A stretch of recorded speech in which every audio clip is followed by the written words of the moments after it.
What's up, guys? Thank you so much for tuning in.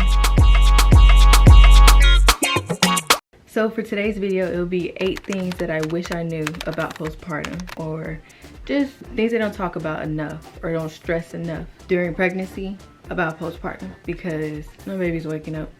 I was just so thrown off at everything that I was going through. So I'm just gonna go ahead and get into it because she's gonna wake up and I'm gonna have to tend to her. But she might wanna eat, so she'll be fine. Let me see if she can self-soothe herself before I have to, get involved. So let's just go ahead and get into it. I am 7 weeks postpartum. I'll be officially 7 weeks postpartum in tomorrow on Friday. But this is my 7th week postpartum. And cut the show. I'm done. It's just like, I'm at a point where I'm feeling a lot better than I was in the beginning, so that's good. But in the beginning, it was a struggle. I was just blown away by a lot of the stuff that I didn't know. People don't stress it enough. These things, they talk about it, maybe some stuff I didn't know, but they don't stress it enough, like how you're gonna go through it and how to get through it. It just like hits you by surprise kind of like thing. Your girl is gonna get into some things to save you guys the hassle or the struggle, the surprise overall of postpartum. So first off, postpartum itchiness. You get itchy. Well, I was itchy. I'm gonna speak for myself in this video. I was itchy all over my body a lot of the time, and mainly when I was breastfeeding. Like let me just get her.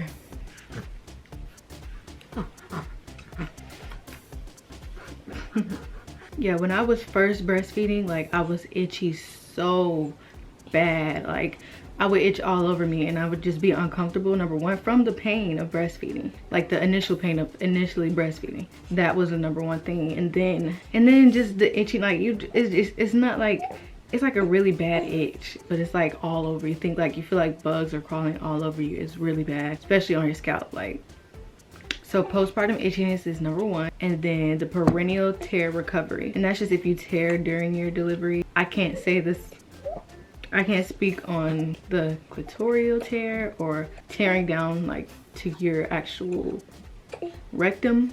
But I had a 2nd degree perineal tear on the inside. It wasn't on the outside, thank God, but on the inside. But it did look like it was tearing on the inside, on the outside, when I would like record a video to see what it looked like, because that recovery is really bad. Like you can't sit a certain way, you can't, it's like I was like it hurts, because I was always like constantly getting up out of bed to feed her or change her or figure out what was wrong with her in general. It was just really irritating to tear.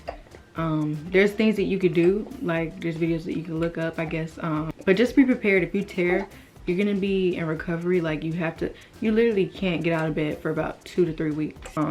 Like you don't want to move, you don't want to irritate it, because it's gonna hurt a lot. But you're gonna have to get out of bed for certain stuff, but don't overextend yourself. Don't like ask for help when you need it, because you don't want to have to like go through extra pain than what you have. But ibuprofens do help. I had ibuprofen and like a high dose of ibuprofen. Ibuprofen. I'll just say IB. And Percocet, but that Percocet only lasted like a week, if that. And it didn't really help for pain. It just helped calm me down, because like it just helped relax me. But yeah. The perineal tear like is really bad, I'm not gonna lie. But not to scare you, just make sure you are prepared. Have ice packs ready, have the foam, the witch hazel, everything to help with your recovery. Definitely get those, and take your ibuprofen every single hour, I would say, but that's not right. To make sure you take your ibuprofen, because you don't want to be in pain. Like that pain is very, very bad. Sore boobs / clogged ducts. Now this is for my breastfeeding mamas. Oh, what? Nobody told me about engorgement, and that they don't stress enough that you really need to pump out your milk or put your baby on your boob like every 2 to 3 hours, because when your milk comes in, it's gonna come in. You're gonna feel like an oversupplier, because hours will pass and you're already engorged once again, and I mean super engorged. So this is why you always need to put your baby on your breast. And if you're not pumping, put your baby on your breast. Or if your baby is sleeping, you don't want to wake them up, then you will pump. Just make sure you stay consistent with that 2 to 3 hour mark, because yeah, the 1st and the 2nd week was really bad for me. And I mean like really bad. Like my husband will tell you, I was crying a lot because of the pain. from my perineal tear and from my the breast engorgement. Like that, Jesus, like super rock hard breast. And then once they get like engorged, you need to immediately pump it out. Like once you feel like it's not as soft or something, like you feel the pressure of the engorgement, that's when you need to pump or either put your baby on your breast. Because yeah, and I heard your baby is the best, because you will get clogged ducts if you don't pump it out, and clogged ducts hurt really bad. They can turn to mastitis, I don't know how you say it, but that, and like you can get really sick from it, and that sounds really painful. That whole experience, I see people on TikTok, it looks very painful. But you want to avoid clogged ducts as much as possible. But when you get clogged ducts, don't worry, it's probably bound to happen as like a first-time mom, or just in general. You want to avoid it. Clogged ducts hurt really, really bad too. Yeah, I was getting like those like every single day because I wasn't putting her on the boob when she needed to be, because my nipples were really in pain. I wasn't starving her because she was gaining a lot of weight. That first week she gained her birth weight plus some more, so she was eating well. It was a lot of milk coming in, so I feel like I needed to pump because she was sleeping a lot and I didn't want to wake her up. So yeah, I would say for that, pump definitely, because clogged ducts. And then I tried to get it out one time with the Haka. That doesn't work for me. It hurt way worse. Like it made it 10 times worse, and I was literally breaking down crying in the bathroom from the pain. Like I never want to have to go through that again. Now I'm good. Make sure you guys, if you're breastfeeding, stick with it. Like it's not that bad.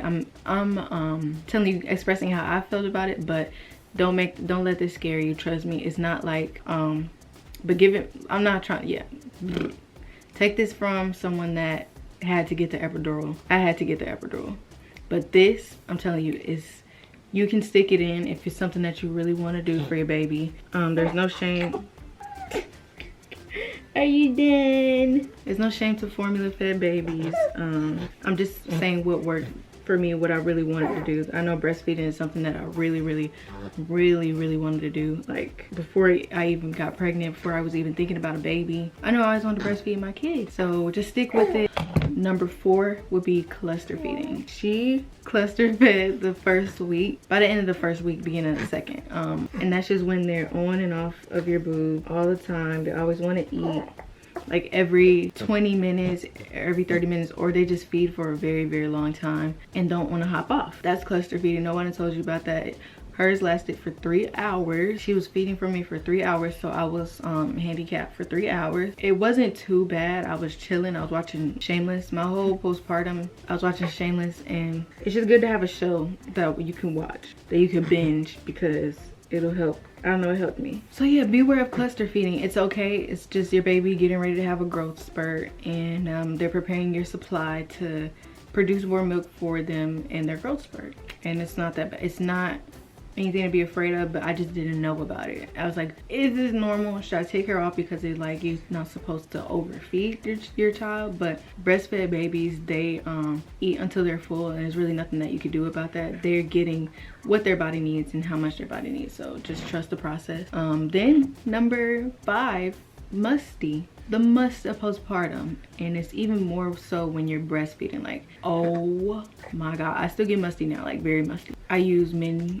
deodorant, and even that doesn't really last for me. Like, you get really musty when you're breastfeeding. Like every time she's off the boob, my pits are just raging, and no one told me nothing. So breastfeeding, a postpartum mustiness is just like pregnancy mustiness. Just gonna say that now. Your pregnancy prepared you for it, because I was, what my pregnancy did, I was musty with my pregnancy. Like, I would get musty all the time. I would always have to bring my deodorant every single where I go. I didn't used to have to do that. Like, before I was pregnant, I just put it on for the day and I'd be good. But now I gotta carry it with me.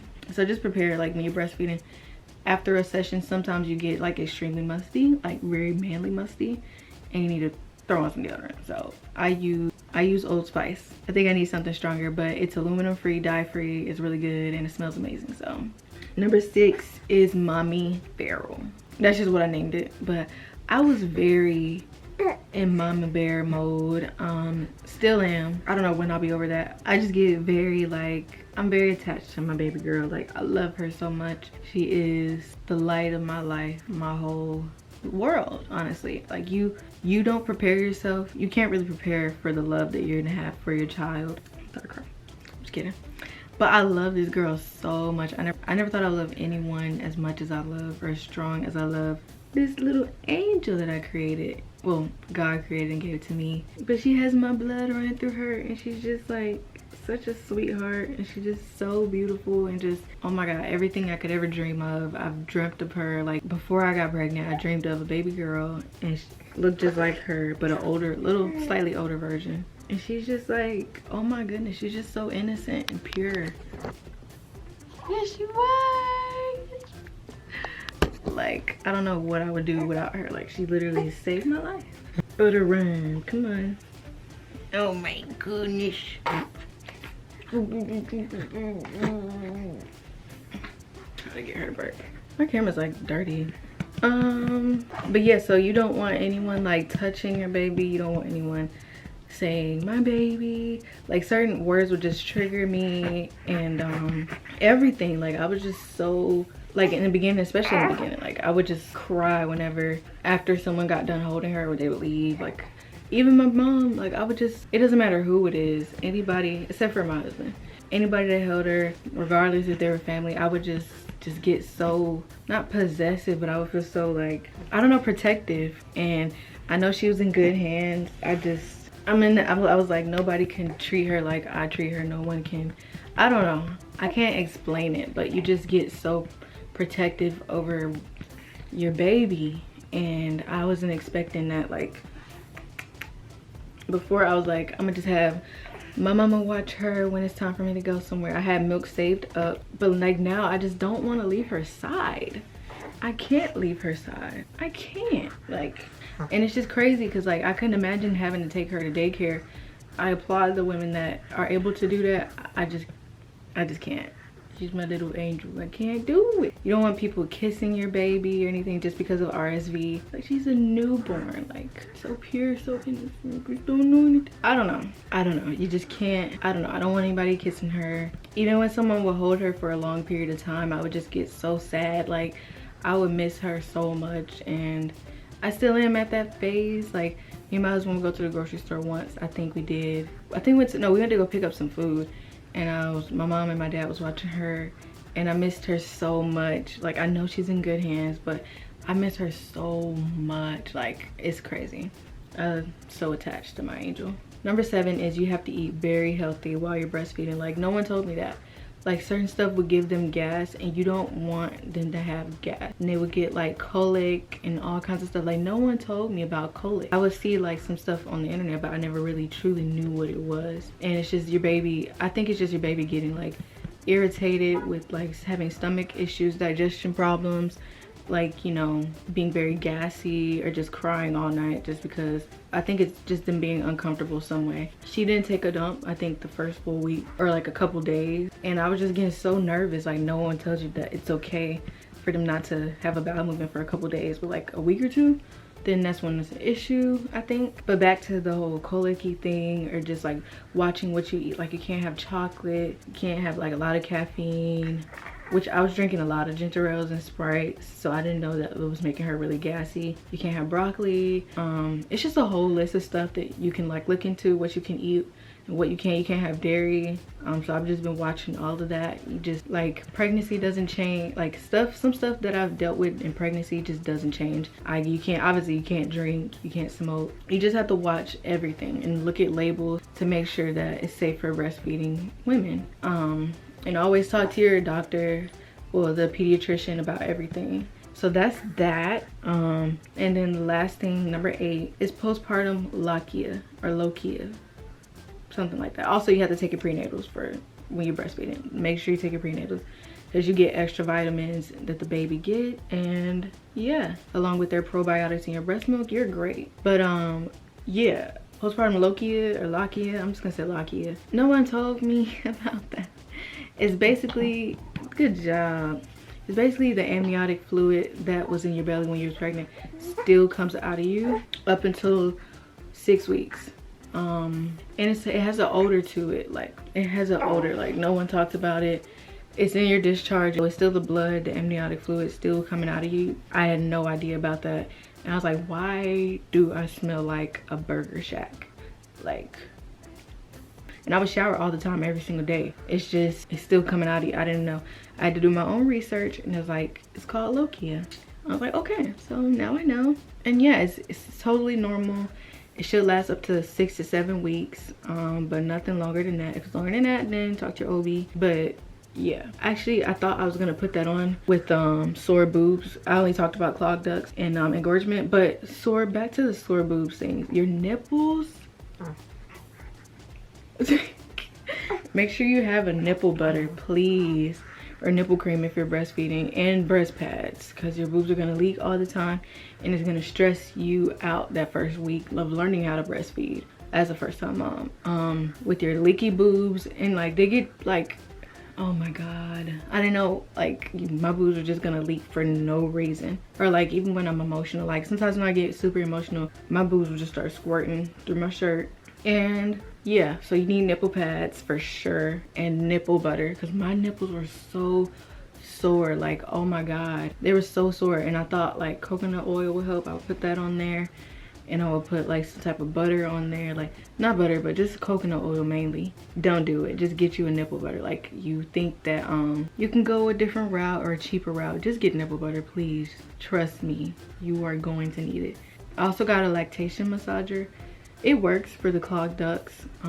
It has heat to it, so that'll help too. So you want to either have a heating pad or a lactation massager. I'm gonna make a whole video about breastfeeding, but yeah, my camera's about to shut off. Okay, I had to clear some footage. Yeah, I can't stress it enough. If you don't take anything from this video, get you some nipple butter if you are breastfeeding. There are really good brands out there, safe brands for your baby, like it's fine. I'm gonna make a postpartum must-haves video eventually, but I just wanted to go ahead and get this out because I've been writing this down ever since. With everything that would happen, I would write it down, and I'm sure I'm possibly missing some more stuff, but these are the main things that stood out to me that like I just didn't have a clue about. Yeah, so thank you guys so much for watching this video. If you enjoyed it, please don't forget to leave a like. Comment down below any video suggestions that you guys may have. And until my next video, I will see you guys. Yo, thinking out loud. I must have about 1 million on me right